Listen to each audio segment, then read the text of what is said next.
व्यासपीठ, माननीय परीक्षक आणि माझ्या मित्रांनो, संस्कृती जपायची असते, धर्म वाढवायचा असतो आणि देशासाठी जगायचं असतं. त्याच्याने आपल्या कृतीतून आपल्या समोर ठेवले.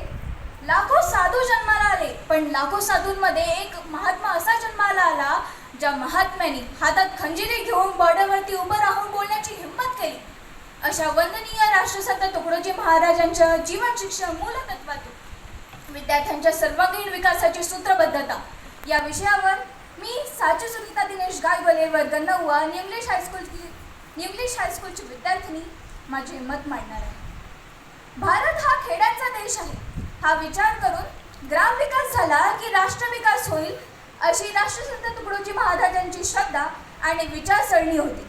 समाजातल्या सर्व घटकातील लोकांचा उद्धार कसा होईल याविषयी त्यांनी अहर्निश चिंता केली. ग्रामविकास आणि ग्रामोन्नती हा त्यांच्या विचारसरणीचा जणू केंद्रबिंदूच होता.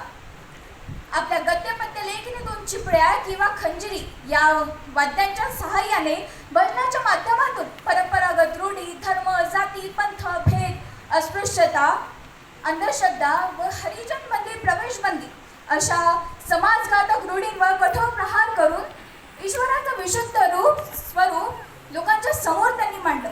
त्यामुळे सर्वधर्मीय, सर्वपंथीय लोक त्यांच्याकडे आकर्षित झाले. गावं ही स्वयंपूर्ण बनवून तेथील लोक उद्यमशील आणि निर्व्यसनी कशी होतील याविषयी त्यांनी प्रात्यक्षिकच मांडलं. त्यांनी गावोगावी जाऊन शिक्षणाचे महत्त्व पटवून दिले. त्याचबरोबर बलसंवर्धन, शिक्षण, आयुर्वेद आणि कृषी संवर्धनाच्या त्यांनी धडे दिले. आदर्श समाज रचनेला सहाय्यभूत असणारी संघटना त्यांनी निर्माण केली. महिलोन्नती हाही त्यांच्या विचार विश्वाचा एक लक्षणीय पैलू होता. समाज व्यवस्था, कुटुंब व्यवस्था, राष्ट्र व्यवस्था ही स्त्रीवर कशी अवलंबून असते हे त्यांनी आपल्या कीर्तनातून लोकांना स्पष्टपणे समजावून सांगितलं. त्यामुळे स्त्रीला अज्ञानात किंवा दास्यात ठेवणं हे अन्यायकारक आहे, अपमानकारक आहे हे त्यांनी अत्यंत प्रभावीपणे लोकांना समजावून सांगितलं. विद्यार्थी दशेतील मुलं मुली यांच्या विकासावर त्यांचा कायम भर राहिला. ते म्हणतात, नुसते नको उच्च शिक्षण, आता व्हावा कष्टिक बलवान सुपुत्र भारताचा. विठ्ठल रुक्माई घरी तारी, पुंडलिक ही मुले गोजरी. त्यांना सेवेचं फुल मी वाहिलं, त्यांना प्रेमाचं फुल मी वाहिलं, माझं गावच मंदिर शुभलं. याचा अर्थ असा, घरी तारी विठ्ठल रखुमाई असल्याचं ते सांगतात. या गोजिऱ्या मुलांना त्यांनी देवाचं स्थान दिलं आहे. त्यांना सेवेचं फूल वाहिलं आहे, त्यांना प्रेमाचं फूल वाहिलं आहे आणि सारं गावच या मुलांमुळे मंदिर झालेलं आहे. शाळा ही विद्यार्थी केंद्रीय असावी हा विचार तुकडोजींनी आपल्या विचारातून मांडला आहे. विद्यार्थ्यांना सेवेचं फूल वाहणं म्हणजे दुसरं काय?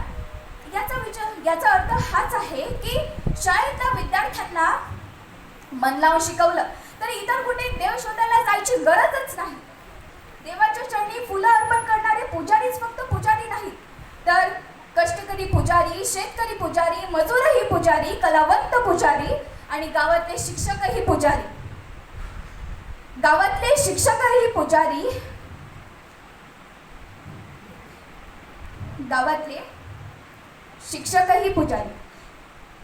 सोना पीना खाना, सोना पीना ऐश करना तो पशु भी जानते. 21व्या शतकातला हाच विचार आहे. आता साक्षरता हे शिक्षण राहिलेलं नाही, कौशल्य हे शिक्षण राहिलेलं नाही. आत दडलेलं हुडकून काढणं हाच आता शिक्षणाचा खरा अर्थ ठरलेला आहे. सर्वांगीण विकासाचा तो पाया ठरलेला आहे. शिक्षण देऊनी केली दिवाळी, अज्ञानाची करुणी होळी. तुका म्हणे मन रंगलं, आता खोटं नाटं नाही राहिलं, माझं गावच मंदिर शोभलं. अशा खेड्यापाड्यांनीच आपला भारत देश घडलेला आहे.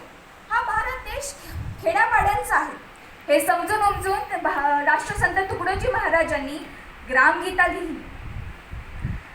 केवळ आध्यात्मिक उन्नतीवर भर न देता मनुष्याचा सर्वांगीण विकास कसा होईल यावर भर देणं हे त्यांचं वैशिष्ट्य. ग्रामगीता ही त्यासाठी लिहिलेली सर्वसमावेशक सूची आहे. मनुष्याने केवळ देवाच्या भरोशावर राहून स्वस्थ बसणं हे त्यांना मान्य नव्हतं. बुवाबाजी करणं, भविष्य बघणं हे सारं थोतांड आहे असं ते सांगतात. ते ग्रामगीतेत म्हणतात, क्रियेविना मार्गची नाही, कर्तव्य नरा देवपद देई. कर्तव्य नरा देवपद देई, तुका म्हणे बना निश्चयी प्रयत्नवादी. त्यांना ईश्वर सत्ता मान्य असली तरीही देवभोळेपणा, अंधश्रद्धा हा सारा थोतांड आहे असे ते म्हणतात. त्यांनी जपान सारख्या देशात जाऊन विश्व बंधुत्वाचा विचार मांडला आणि गावोगावी त्यांनी गुरुदेव सेवा मंडळ स्थापन केली.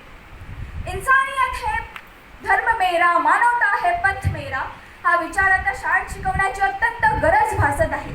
कारण मोठेपणी आपण जाती धर्मांवर भांडतो आणि मानवता हा खरा धर्म आहे हेच विसरतो. है जिसकी जुबान में प्रेम भरा, कटुता पटुता का गर्व नहीं. है जिसकी जुबान में प्रेम भरा, कटुता पटुता का गर्व नहीं. हेच खरं जगणं आणि हेच खरी माणुसकी आहे.